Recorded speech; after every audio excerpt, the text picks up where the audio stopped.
আল্লাহর হস্তে কিছু সাহায্য করেন এই ফকির দুইটারে। 10 টাকা ভিক্ষা দিয়ে দিন। বৌমা তুমি?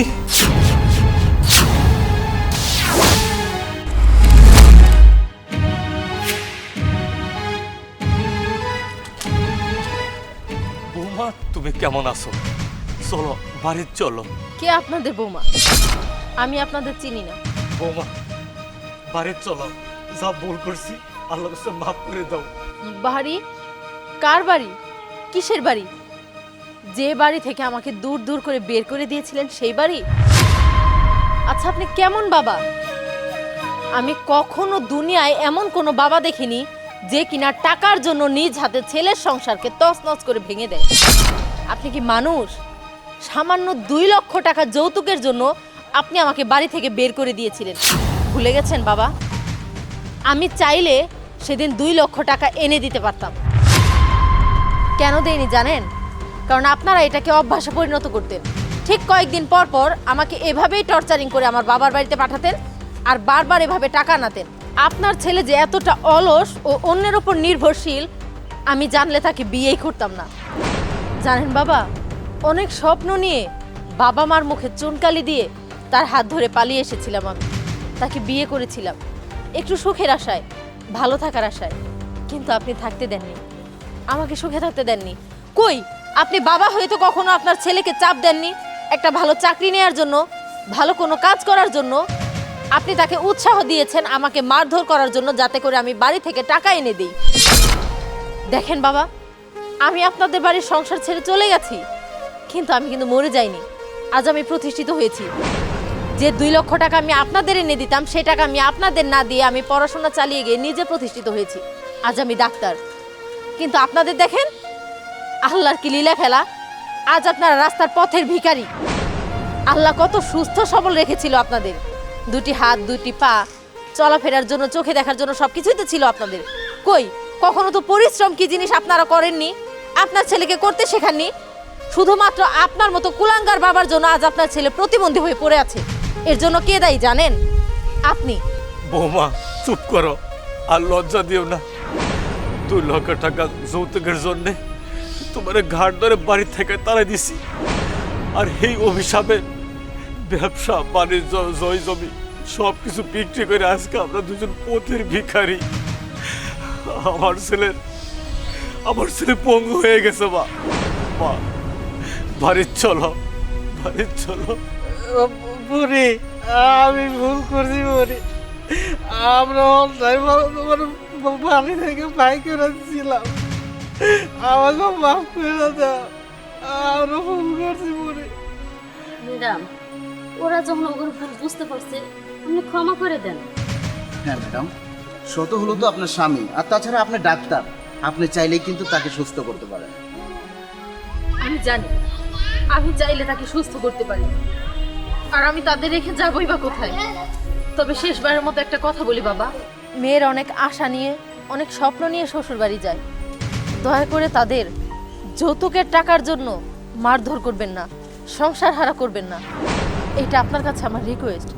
আর হ্যাঁ, পুরুষকে বেঁচে থাকতে হয় কর্মের মাধ্যমে। কর্মই একটা পুরুষের মূল উৎস।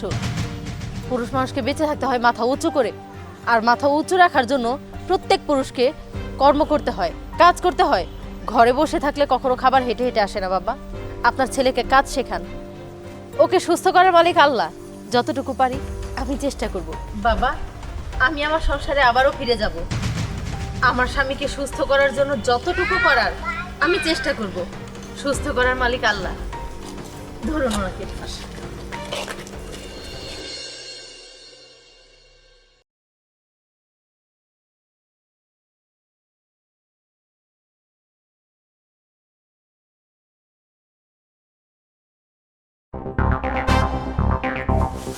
নেন চাচা, কয়টা হয়েছে?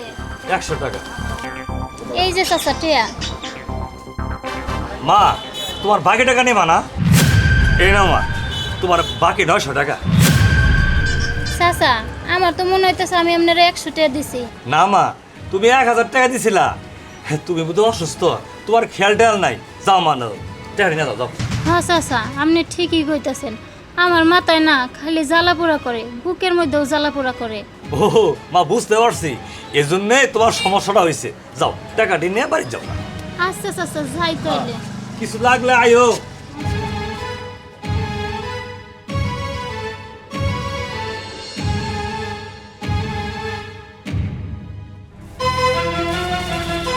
এই জানেন আপা, আপনার ওষুধ। এই যে আপনার টাকা। আপা, বাকি টাকাটা নিয়ে যাবেন না? এই জানেন।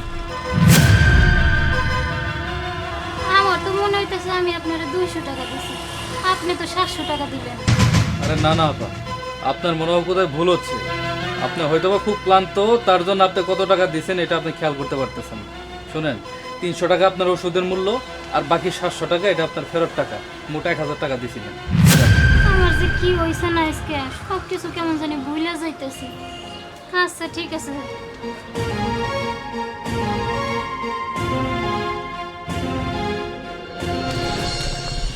এই যে ভাই, একটু দাঁড়ান, কথা ছিল।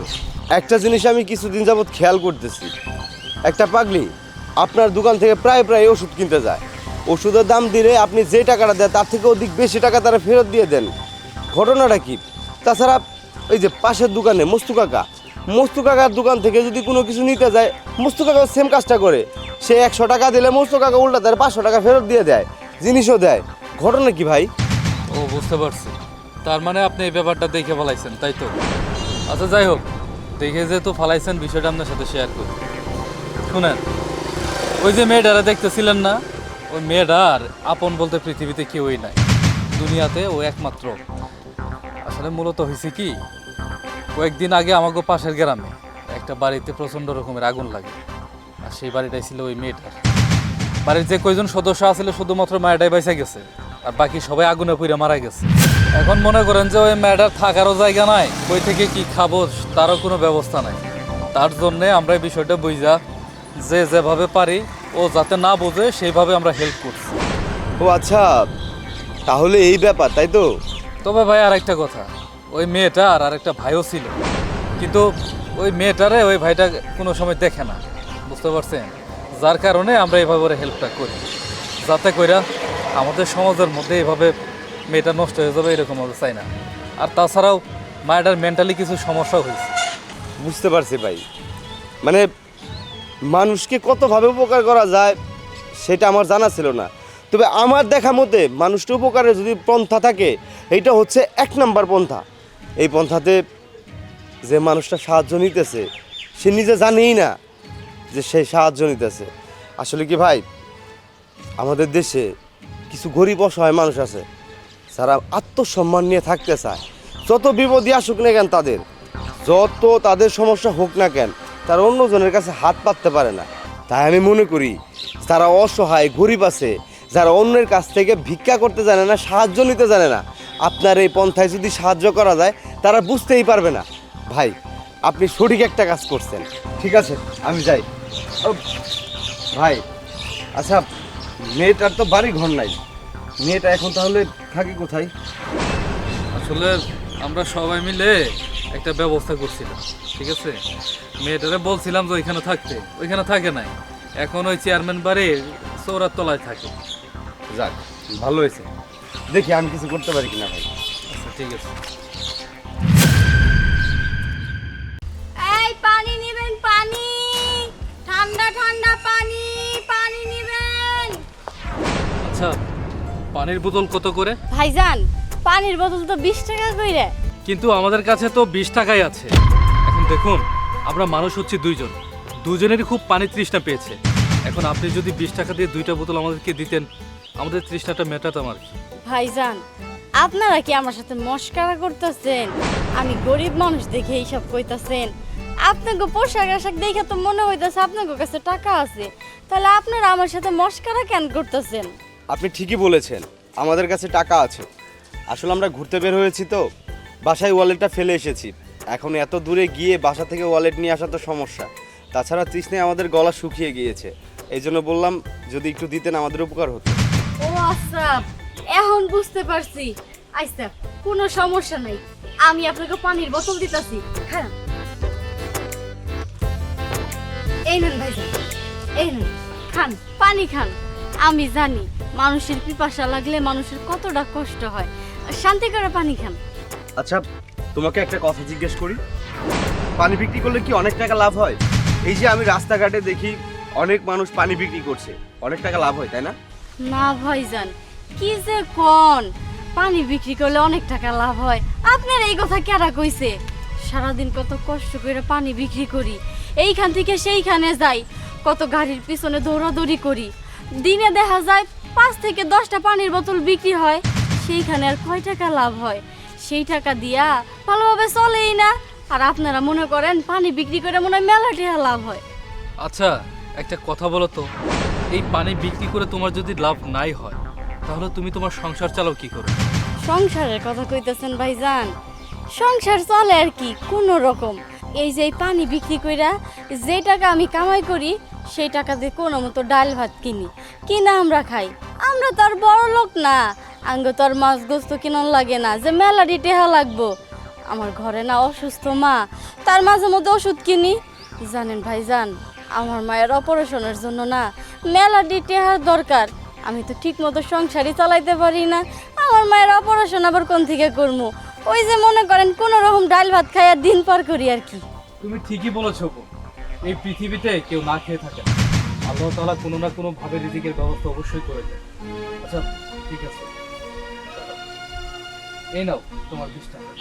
না না ভাইজান, টাকা কেন দিতেছেন?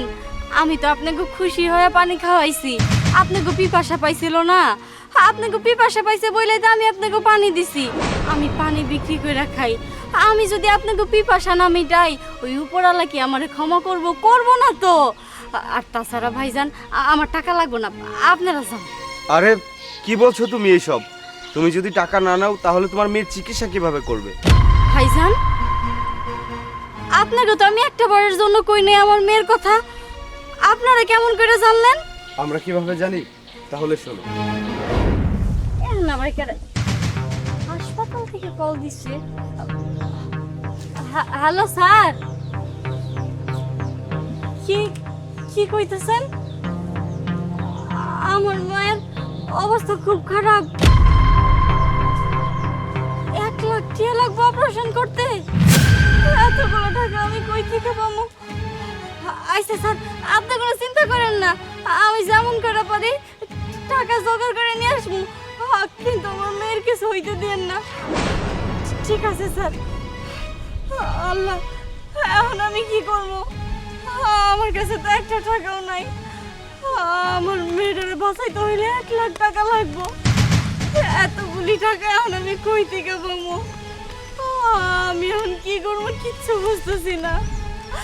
আল্লাহ কও না, এখন আমি কি করবো? আমার মেয়ের অপারেশনের টাকা আমি কেমন করে জোগাড় করবো? লিটু, আমার মনে হচ্ছে মেয়েটা বিপদে পড়েছে, ওকে হেল্প করা দরকার আমাদের। হ্যাঁ, ওর সন্তান নাকি হসপিটালে, খুবই অসুস্থ, অপারেশনের জন্য 1 লক্ষ টাকা লাগবে। কিন্তু আমি একটা জিনিস চিন্তা করছি, আমরা যদি সরাসরি গিয়ে তাকে টাকাটা দেই, সম্ভবত টাকাটা নিবে না। কি করা যায়? আচ্ছা, আমার কাছে একটা প্ল্যান আছে। আয়,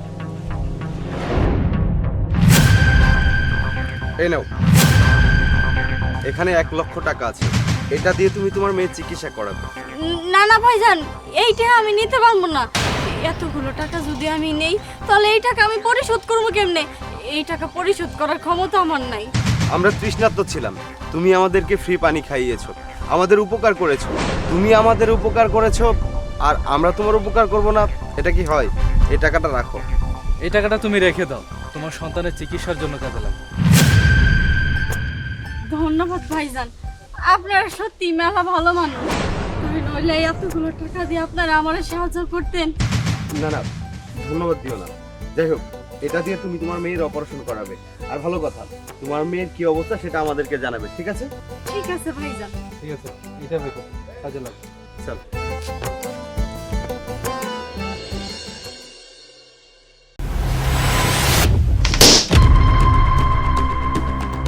আরে কি ব্যাপার, কি হলো? আমার কিছু হয়নি, তুমি ওকে ধরো, ও আমাদের বাচ্চাকে ব্যথা দিয়েছে। এই ছেলে, এই দাঁড়াও, চোখ কি বাসায় রেখে এসেছো নাকি? রাস্তাঘাটে কি চোখ খুলে চলাফেরা করো না? এই আমার স্ত্রী প্রেগনেন্ট, তুমি তাকে ধাক্কা দিয়ে এভাবে চলে গেলে আমার সন্তানের যদি কিছু হয়ে যেত তখন? আরে ভাই আপনি এসব কি বলছেন? আমাকে দেখে কি নেশাখোর মনে হয়? আমাকে দেখলে কি মালখোর মনে হয়? আমি কি নেশাপান করি এরকম মনে হয় আমাকে দেখলে? ভাই আমার সাথে যতক্ষণ সময় কথা বলছেন ততক্ষণ সময় আপনি আপনার স্ত্রীকে নিয়ে হসপিটালে যান, আপনার বাচ্চার ক্ষতি হতে পারে। বেবি আমি একদম ঠিক আছি, তুমি আগে ওই শয়তানটাকে ধরো যে আমাদের বাচ্চার এত বড় ক্ষতি করতে চেয়েছে। হ্যাঁ নিশ্চয়ই। আরে এই, তুই কি রাস্তাঘাটে মদ খেয়ে চলাফেরা করিস? মেন্টালিটি ঠিক আছে তোর? এই রাস্তাঘাটে দেখে শুনে চলবি না? এরপর রাস্তাঘাটে চলাফেরা করলে দেখে শুনে চলাফেরা করবি। যা। ঠিক আছে চলো।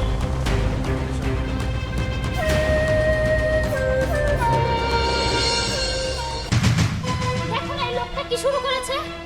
এই এই ছেলে, তোর কি সমস্যা? হ্যাঁ, তুই একের পর এক আমার স্ত্রীর সঙ্গে সবসময় দেখি বাজে ব্যবহার করে যাচ্ছিস। এই রাস্তাঘাটে চলিস, চোখ কোথায় রেখে এসেছিস বল? আরে ছাড়েন। আরে ভাই কেন আপনি ভুল বুঝতেছেন আমাকে?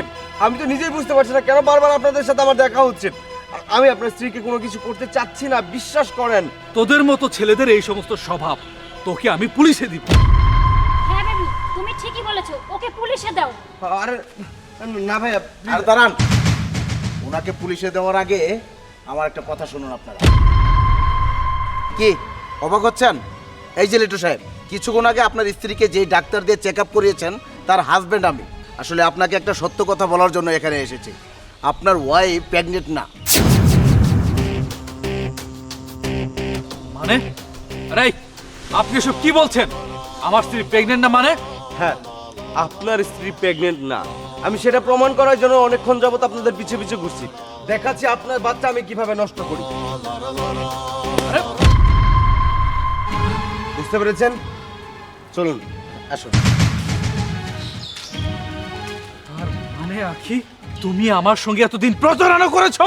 হ্যাঁ আমি এতদিন এই বাচ্চার নাটকটা করেছি, কারণ 10 মাস পরে যখন তুমি শুনতে পারবে যে তুমি সত্যি সত্যি বাবা হবে না, তখন যাতে তুমি পাগল হয়ে রাস্তায় রাস্তায় ঘুরো আর তোমার সয় সম্পত্তি সব আমার নামে করে নিয়ে আমি আমার বয়ফ্রেন্ডের সাথে পালিয়ে যাব। আমি কাকে এতদিন ভালোবাসলাম, কাকে এতদিন বিশ্বাস করে আসলাম, যে কিনা আমাকে প্রেগনেন্সির নাটক করে আমাকে বোকা বানিয়েছে। হাই হাই, আরে এই, আমি কি এমন অপরাধ করেছিলাম, কি এমন দোষ আমার যে তুমি আমার সঙ্গে এত বড় প্রতারণাটা করলে? তুমি প্রেগনেন্সির সাথে নাটক করলে, 10টা মাস তুমি আমাকে আশা দিয়ে ঘুরালে। তুমি যে নাটক আমার সঙ্গে করেছো, খুব ভালো একটা কাজ করেছো। তুমি এতটা স্বার্থপর সেটা আমি আগে জানতাম না। যাও, তোমার মতো একটা মেয়েকে আমার জীবনে কখনোই রাখতে চাই না। বেড়ে যাও আমার সামনে থেকে। লিটু আমার ভুল হয়ে গেছে, আমাকে শেষবারের মতো আরেকটা সুযোগ দাও। চুপ, যাও সেটা আর একটা কথা বলবা না। তোমার ওই পাপী মুখটা আমি আর দেখতে চাচ্ছি না। যা বলছি।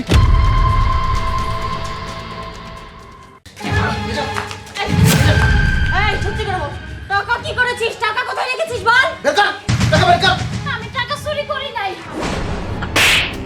তুই আবারও মিথ্যা কথা বলছিস। এই মিথ্যা কথা কেন বলছিস? এই বাড়িতে তুই আর আমরা ছাড়া কেউ নেই। টাকা নেওয়ার মতো তুই আছিস, তুই ছাড়া আর কেউ টাকা নেয়নি। সত্যি করে বল টাকাটা কোথায় রেখেছিস? তা না হলে তোকে কিন্তু আজকে মেরেই ফেলবো। তোকে আমি কত ভালোবেসে এই বাড়িতে রেখেছিলাম, নিজের বোনের মতো দেখতাম তোকে। আর তুই কিনা টাকাটা চুরি করেছিস। এই কিভাবে পারলি নিজের ভাইয়ের টাকা চুরি করতে?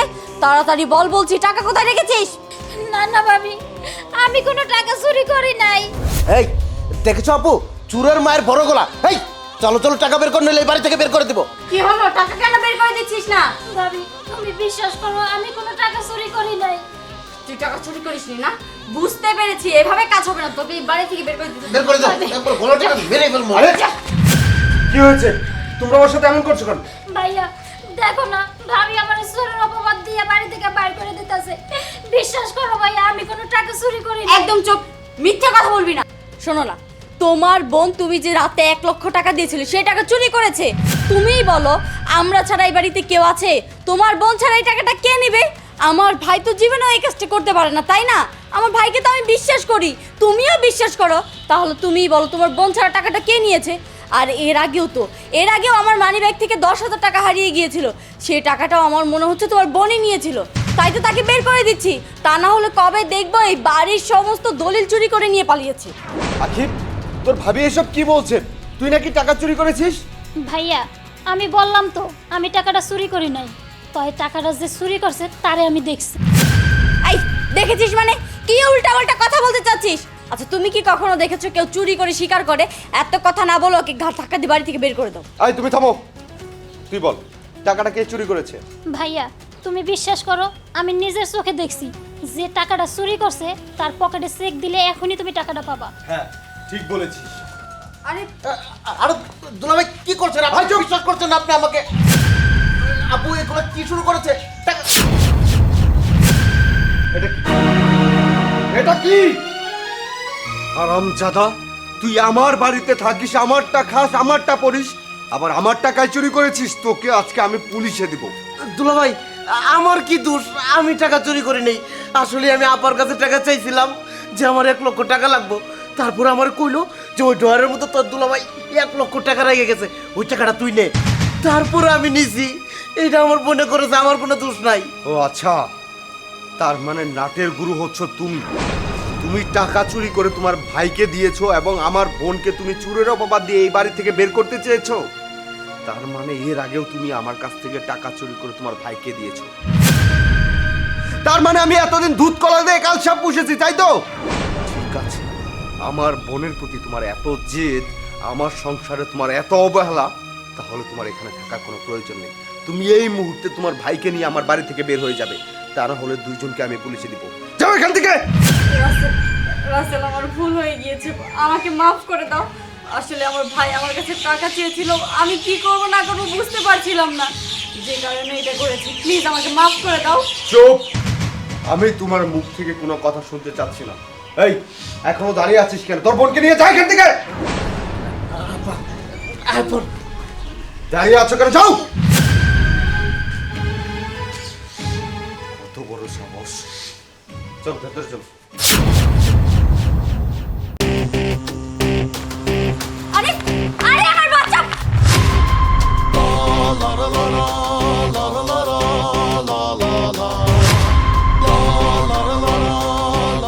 আরে কে কোথায় আছেন দেখেন, আমার বাচ্চাটাকে নিয়ে চলে গিয়েছে। কি হয়েছে? আরে কি হয়েছে পাতিন? দেখেন ওই মহিলাটা আমার বাচ্চাটাকে নিয়ে দৌড় দিয়েছে। আচ্ছা আসেন, তাড়াতাড়ি আসেন। এই দাঁড়াও। এই।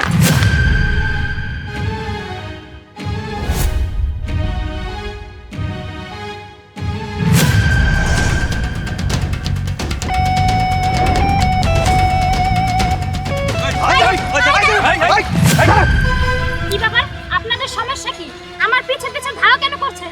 এই চুপ করো, তার আগে বলো এই বাচ্চাটাকে নিয়ে তুমি কেন পালাচ্ছ? কিসের বাচ্চা নিয়ে পালাচ্ছি?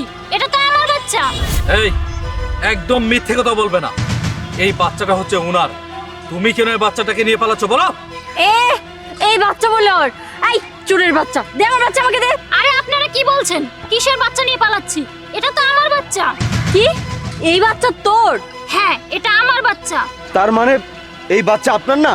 আসলে ভাইয়া আমি যখন রিকশায় বসেছিলাম, এই বাচ্চাটা পাশে বসে কান্না করছিল। এত ছোট একটা বাচ্চা একা ছিল, ওর আশেপাশে কেউ ছিল না। ওকে দেখে আমার খুব মায়া হয়েছে, তাই ওকে আমি নিজের কাছে রেখেছিলাম। আর আমি ভেবেছিলাম যে ওর মা এসে ওকে আমার কাছ থেকে নিয়ে যাবে, সেজন্য ওকে নিয়ে বসেছিলাম। আশেপাশে তাকাচ্ছিলাম বারবার, যদি কেউ আসে। আমি দেখলাম কেউ নেই, আর হুট করে কোথা থেকে এই মহিলা চলে আসলো, এসে এই বাচ্চাটাকে নিয়ে দৌড়ালো। না না, আমি কোনো বাচ্চা নিয়ে পালাইনি, এটা তো আমার বাচ্চা। বাচ্চা রেখে আমি একটু পানি খেতে গিয়েছিলাম, এসে দেখি বাচ্চা নেই। তারপরে অনেক খুঁজলাম, কোথাও পাইনি। এসে দেখি এই মেয়েটি আমার বাচ্চা নিয়ে বসে আছে, তাই আমি নিয়ে এদিকে এসে পড়েছি। দেখুন আপু, যদিও এই বাচ্চাটা আপনার, তারপরও এইভাবে বাচ্চাটাকে নিয়ে দৌড় দেওয়া আপনার উচিত হয়নি। শুধু তাই না, বাচ্চাটাকে ওইভাবে রেখে পানি আনতে যাওয়াটাও আপনার উচিত হয়নি। আপু জানেন, আমার বিশ্বাস ছিল যে বাচ্চাটার মা এসে বাচ্চাটাকে নিয়ে যাবে। আমি বাচ্চাটাকে যখন আমার কাছে নিলাম, তখন ওর প্রতি না আমার খুব মায়া হয়েছিল। আর এখন আপনার হাতে তুলে দিতে পেরেছি, এটাতেও না আমি অনেক শান্তি পাচ্ছি যে বাচ্চাটা তার মায়ের কাছে ফিরে যেতে পেরেছে। আপু আপনাকে অনেক ধন্যবাদ, আমার বাচ্চাটাকে আপনি অনেক যত্ন করে রেখে দিয়েছেন। আপু আমার ভুল হয়ে গেছে, বাচ্চাটাকে এইভাবে নিয়ে দৌড় করে আসা উচিত হয়। বুঝতে পেরেছি স্যার, উনি ভুল করে ফেলেছে। যাই হোক, বাদ দেন এসব। বুঝতে পেরেছি, ঠিক আছে, আপনারা আপনাদের কাজে যান। ঠিক আছে। যান। এই আপনি যান। জি স্যার।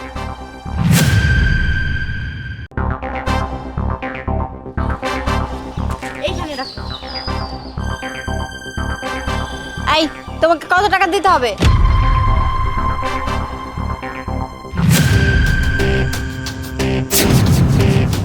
Gas cylinder leak? এই এসব কি উল্টাপাল্টা কথা বলছো? গ্যাস সিলিন্ডার লিক হতে যাবে কেন? হ্যাঁ ও ম্যাডাম, আমি যা কইতাছি সত্যি কথাই কইতাছি। এই গ্যাসের বোতলটা এটা নিক করা আছে। এই তুমি কি আমাকে পাগল পেয়েছো? তুমি আমাকে বলবে আর আমি বিশ্বাস করব? একটু আগে আমার হাজবেন্ড নিজে এই গ্যাস সিলিন্ডার কিনে দিয়েছে। সে কি দেখে শুনে কিনেনি? সে কি আমাকে ভালো জিনিস দেয়নি? তুমি এখন আমাকে বোঝাতে চাচ্ছ যে এই গ্যাস সিলিন্ডার লিক আছে? ম্যাডাম, ওই জায়গাটাতে তো কাহিনী আপনার হাজবেন্ডই আপনারা মারবে চা। কি? আমার হাজবেন্ড আমাকে মারতে চায়? এই তোমার কি মাথা ঠিক আছে? কি বলছো এসব উল্টাপাল্টা কথা? আমার হাজবেন্ড কেন আমাকে মারতে চাইবে?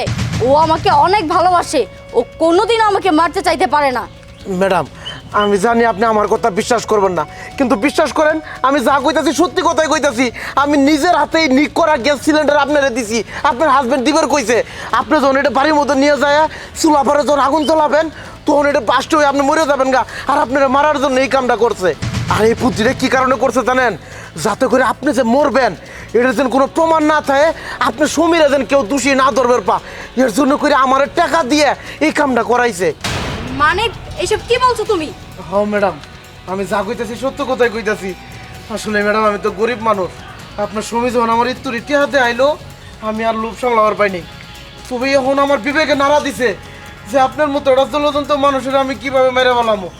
এর জন্য ম্যাডাম আমি এখন আপনারা সব কয়ে দিতেছি। না, এটা আমি কোনোদিনও বিশ্বাস করি না, এটা হতেই পারে না। আমি জানি ম্যাডাম আপনি বিশ্বাস করবেন না, তাহলে শুনেন। স্যার, এই যে গ্যাস সিলিন্ডারের বোতল নিক করা শেষ। সাব্বাস। শোন, এখন এই গ্যাস সিলিন্ডারটা নিয়ে তুই তোর ম্যাডামকে দিয়ে আসবি। তোর ম্যাডাম রাস্তায় দাঁড়িয়ে আছে। আর একটা কথা, কোনোভাবে যেন তোর ম্যাডাম বুঝতে না পারে এই গ্যাস সিলিন্ডার লিক করা আছে। তোর ম্যাডাম যদি কোনোভাবে জানতে পারে তাহলে কিন্তু তোর খবর আছে। আর হ্যাঁ, যত টাকা দিয়েছি কাজ শেষ হওয়ার পরে বাকিটা দিয়ে দিব। যা এখন যা, তাড়াতাড়ি যা। ঠিক আছে।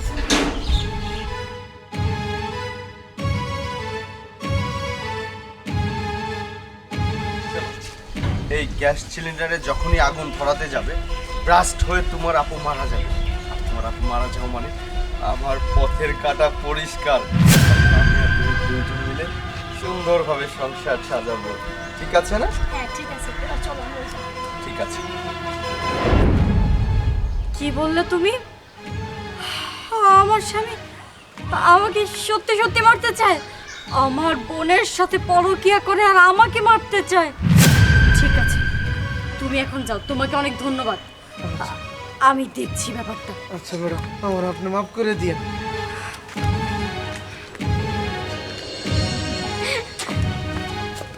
আরে কি ব্যাপার, তুমি এখনো গ্যাস সিলিন্ডার এখানে রেখে দাঁড়িয়ে আছো? কোথায়? আমি ভেবেছি লাঞ্চের সময় হয়ে গেছে, তুমি মনে হয় আমার জন্য ভালো মন্দ রান্না করেছো। হাজির হলো আমার একটা শালি, একটা মাত্র শালি আমার বাসায় বেড়াতে এসেছে। কোথায় ভালো মন্দ রান্না করবে, আমরা এসে খাবো, তা না করে তুমি এখনো গ্যাস সিলিন্ডার এখানে রেখে বসে আছো। এটা কোনো কথা হলো নাকি? এখনো রান্না হয়নি সেজন্য এত কথা, নাকি এখনো আমি মারা জানি সেজন্য এত কথা বলছো? আরে কি কি বলছো তুমি এসব? কি বলতে চাই? তুমি আমাকে মারতে কেন চাও? মানে মানে কি এসবের? কি বলতে চাচ্ছি, তুমি ওই লোকটাকে টাকা দিয়ে এই গ্যাস সিলিন্ডার লিক করে রেখেছিলে যাতে করে এটা বাস্ট হয়ে আমি মারা যাই। না না, আমি এসব করিনি, তুমি বিশ্বাস করো। দেখো আমি কেন তোমাকে মারতে যাবো? তাছাড়া আমি তোমাকে কত ভালোবাসি। দেখো, রাখো তোমার ভালোবাসা। তুমি আমাকে ভালোবাসো না আমার বোনকে ভালোবাসো? আরে তুমি এসব কি বলছো? দেখো, তুমি আমাকে বিশ্বাস করো, এমন কিচ্ছু না। তুমি কি না আমারই ছোট বোনের সাথে? ছি, আমার ভাবতেও ঘৃণা লাগছে। তোমার মতো একটা মানুষকে আমি ভালোবেসে বিয়ে করেছিলাম, আর এই যে তুই কি করে পারলি? আমি তো তোর নিজের বোন, নিজের বোনকে পৃথিবী থেকে সরিয়ে দিয়ে নিজে সুখী হতে চেয়েছিলি। আরে তুই যেহেতু তোর দুলাভাইকে এতই ভালোবাসিস, তোরা যেহেতু সংসার করতেই চেয়েছিলি, আমাকে ভালোভাবে বলে দিলেই পারতি, আমি তোদের মাঝখান থেকে সরে যেতাম। আমাকে মারার কি দরকার ছিল?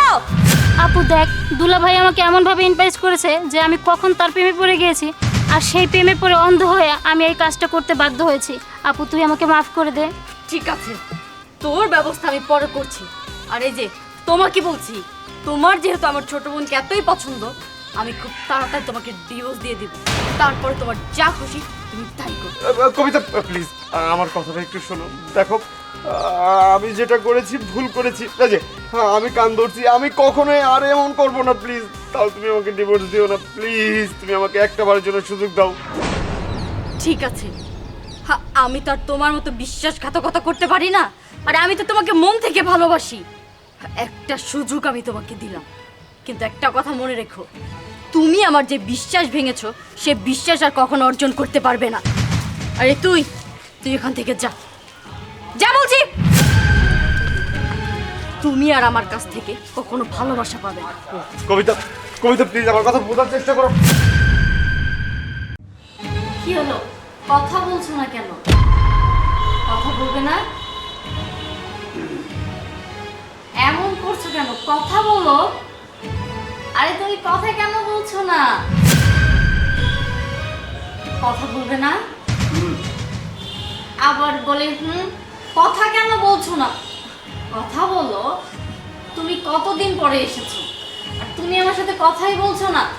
তুমি জানো আমি তোমাকে ছাড়া কত কষ্ট করে থাকি, আমার কত কষ্ট হয় তোমাকে ছাড়া থাকতে। তুমি তো সেটা বুঝোই না। তুমি বুঝবে কিভাবে? তুমি তো আমাকে বোঝার চেষ্টাই করো না, তাই না? তুমি যদি আমাকে বুঝতে তাহলে কিভাবে আমার থেকে দূরে দূরে থাকতে বলো? আরে কবিতা, তুমি এইখানে বসে বসে একা একা কার সাথে বকবক করছো? আরে আজব তো, আমি আবার কার সাথে কথা বলবো? আমি তো তোমার সাথেই কথা বলছি। তুমি আমার সঙ্গে কথা বললে মানে? 20-25 মিনিট ধরে তো আমি ওয়াশরুমে ছিলাম, তুমি আমার সঙ্গে কথা কিভাবে বলতে পারো? লিটু দেখো, একদম আমার সাথে মজা করবে না। অনেকদিন পরে বাড়িতে এসেছো আর এসে আমার সাথে মজা করছো। কোথায় আমার সাথে একটু রোমান্স করবে তা না, তুমি আমার সাথে মজা শুরু করে দিয়েছো। আরে কবিতা, তুমি কেন বুঝতে পারছো না? আমি তোমার সঙ্গে কেন মজা করতে যাব? আমি তো এখানে ছিলাম না। আবার আমার সাথে মজা করছো? তুমি যদি এতক্ষণ ওয়াশরুমেই থাকবে তাহলে আমার সাথে রোমান্স করলো কে? আরে তুমি এসব কি বলছো? এতক্ষণ পরে রোমান্স করে এখন তুমি এই কথা বলছো, তাই তো? বুঝতে পেরেছি, অনেকদিন পরে এসেছো তো তাই নিজেকে কন্ট্রোল করতে পারোনি, তাই তো? দেখো কবিতা, তোমার কোথাও ভুল হচ্ছে। আমি এখানে ছিলাম না, আমি তোমার সঙ্গে রোমান্স করবো কিভাবে? কি বলছো? ছিলে না মানে? আরে আমি তোমাকে আর কতবার বলবো যে আমি এখানে ছিলাম না, আমি এইমাত্র আসলাম। আচ্ছা, আমার একটা ফোন এসেছে, তুমি বসো এখানে, আমি কথা বলে আসছি। আচ্ছা। আচ্ছা কবিতা, হ্যাঁ বলো। আমাকে 4 দিনের জন্য ঢাকায় যেতে হচ্ছে। বিজনেসের ইমার্জেন্সি একটা মিটিং আছে, সেটা শেষ করে তারপর আমাকে আসতে হবে। সে পর্যন্ত তোমাকে এ বাসায় একাই থাকতে হবে। দাঁড়াও, আমি সিকিউরিটিকে একটু ডেকে ওর কাছে সব কিছু বুঝিয়ে দিয়েছি। Security, security! জি স্যার, কিছু কইবেন? শোন, আমার 4 দিনের জন্য বিজনেসের কাজে ঢাকায় যেতে হচ্ছে। তো একটা কাজ করবি, তোর ম্যাডামকে তুই সাবধানে রাখবি, ঠিক আছে? যখন যেটা লাগে কোনো কিছু চাইলে তুই করে দিবি, ঠিক আছে? ঠিক আছে, আপনি কোনো চিন্তা করবেন না। আমি তো ম্যাডামের দেখাশোনা করবো, বাড়ির দেখাশোনা করবো, সমস্ত দায়িত্ব আমার। আপনি নিশ্চিন্তে যাইতে পারেন। ঠিক আছে কবিতা, তুমি সাবধানে থেকো। ঠিক আছে, তুমিও সাবধানে যেও। আচ্ছা। জান, সাবধানে যাবেন। আপনি সাবধানে না গেলে কি আর আরে আমি সাবধানে থাকতে পারবো? আরে তুমি এসব কি করছো? আমাকে কেন এভাবে ধরলে? ছাড়ো। আরে চুপ, একদম চুপ। শুনেন, আপনার যে কিছুক্ষণ আগে রোমান্সের বিষয়টা আছে না, সেটার নায়ক হইতেছি আমি। কিছুক্ষণ আগে আমি আপনার সাথে রোমান্স করছি। এখন স্যার আমারে বুইলা গেছে আপনার দায়িত্ব দিয়া আমি যেন আপনারা দেখে রাখতে পারি। আপনার দেখে রাখা আমার দায়িত্ব। আপনারে দেখে রাখা, আপনারে খুশি করা, সমস্ত দায়িত্ব তো আমার। বুঝেন নাই ব্যাপারটা? আরে কি কি করছো তুমি? তুমি এত বড় সাহস! এই, তুই এটা কি করছিলি? কি করছিলি?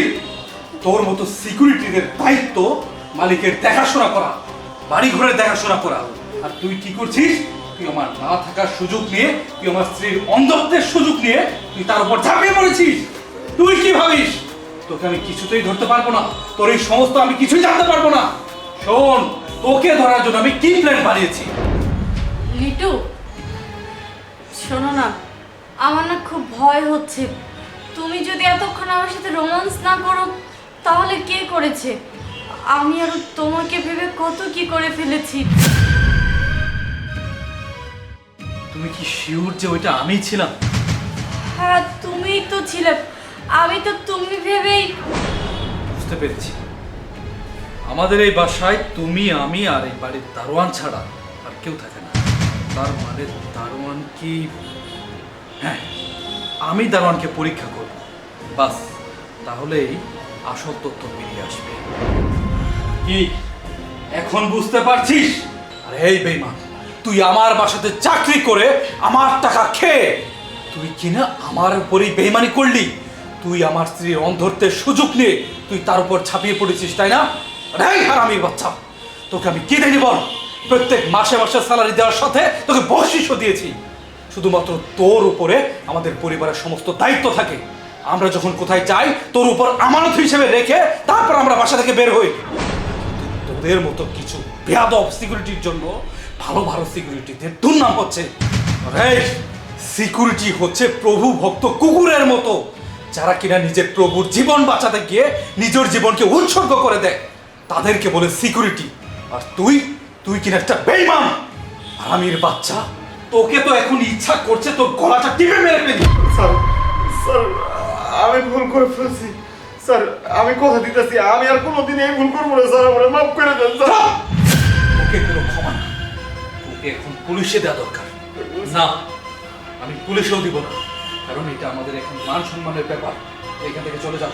যাও ঠিক। কবিতা, তুমি আমাকে মাফ করে দাও। আসলে আমি বাসায় ঠিক মতো তোমার খোঁজ খবর রাখতাম না বলেই হয়তো বাঁচি তোমার এত বড় একটা সর্বনাশ হতে যাচ্ছে। আমি তোমার কাছে ক্ষমা চাইছি। না না, তুমি কেন আমার কাছে ক্ষমা চাইছো? যা হওয়ার তা তো হয়ে গিয়েছে। তুমি যে সবকিছু ভালোভাবে বুঝতে পেরেছো, তুমি যে আমাকে ভুল বোঝনি, এটাই অনেক কিছু। আচ্ছা ঠিক আছে, চল ভেতরে চল।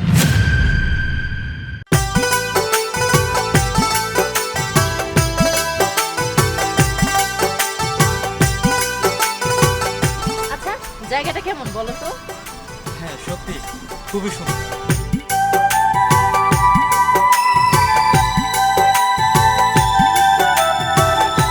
মামা, টক নিয়ে আসেন। ম্যাডাম নিয়ে আসছি। আচ্ছা, ফুচকা তো তুমি খুবই পছন্দ করো, আমি জানি, আমিও পছন্দ করি। তবে এই জায়গার ফুচকাটা একটু অন্যরকম, তুমি খেলেই বুঝতে পারবে।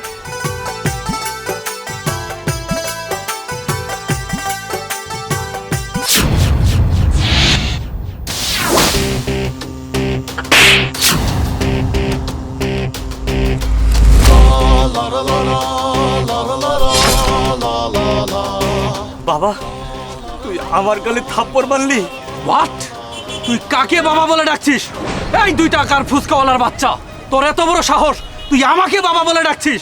এই তুই 2 টাকার ফুচকা বিক্রি করে খাস? তোর কোন অ্যাঙ্গেল থেকে মনে হয় যে আমি তোর ছেলে? খবরদার, তোর ওই মুখে যদি তুই আরেকবার আমাকে বাবা বলে ডেকেছিস তাহলে তোর জিভ আমি টেনে ছিঁড়ে ফেলবো। বাবা, তোর কি মনে পড়ে না এই চটপড়ির দোকান কইরে তোর আমি লেখাপড়া করাইছি? দিন রাত চটপড়ি বিক্রি করে তোর আমি পড়ার খরচ করছি, কাপড় চোপড় দিছি, খাওয়াইছি। আজকে তুই বড় লোকে মেয়ের বিয়ে কইরে তুই চটপড়ি বাবারে ভুলে গেছস? বাবা, আমি জীবনে কল্পনা করি নাই তুই আমার এই শেষ বয়সে ভুলে যাবি। লিঠু, এই ফুচকাওয়ালা এসব কি বলছে? এই ফুচকাওয়ালাটা তোমার বাবা? আরে না, তুমি কি বলছো? এই ফুচকাওয়ালার বাচ্চা আমার বাবা হতে যাবে কেন? এই ফুচকাওয়ালার বাচ্চা, শোন, তোকে আমি ভালোই ভালোই বলছি, তুই আর একটা বার যদি তোর মুখে বাবা উচ্চারণ করিস তাহলে তোর কিন্তু খবর আছে, আমি বলে দিলাম। তোকে তো আমি কোনোদিন দেখিও নি। তোর কোন অ্যাঙ্গেল থেকে মনে হয় তোর মতো ওই ফুচকাওয়ালার বাচ্চার ঘরে আমি জন্ম নেব? ও দেখেছিস বড় লোকের ছেলে, দেখে তুই বাবা বলে ডাকছিস, তাই না? বাবা বলে ডেকে টাকা হাতিয়ে নেওয়া ধান্দা, তাই তো? শোন, তোর ওই ফুচকাওয়ালা ফুচকা বিক্রি করে খেতে হবে। তোর মতো ফকিন্নির বাচ্চা কখনো আমার বাবা হতে পারে না। তোর কি মনে পড়ে না আজকে তুই যে অফিসার হইছস, কার জন্য হইছস? আমার পরিশ্রমে, আমার প্রতিজ্ঞায়। তোর মা একদিন অফিসারের চেয়ারে বইছিল, অফিসার দেখে তারে লাথি মারছিল। সেদিন থেকে আমি প্রতিজ্ঞা করছি আমার ছেলের আমি অফিসার বানাবো।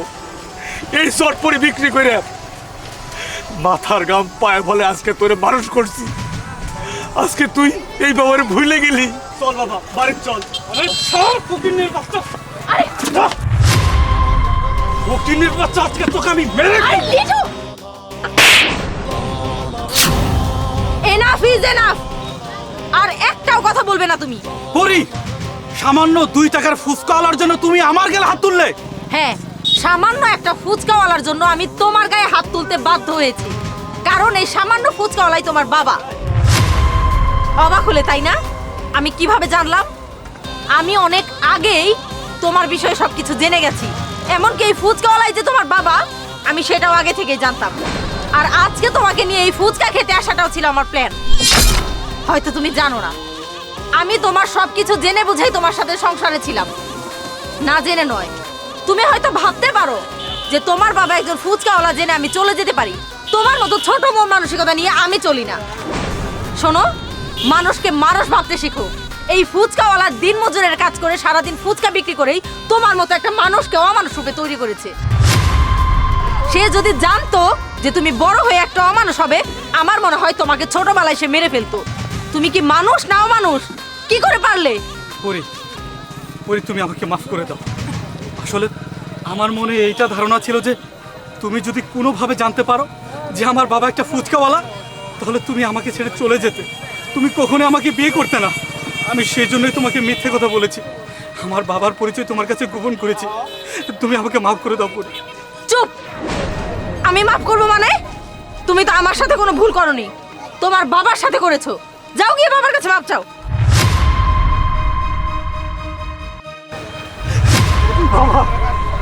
বাবা তুমি আমাকে মাফ করে দাও।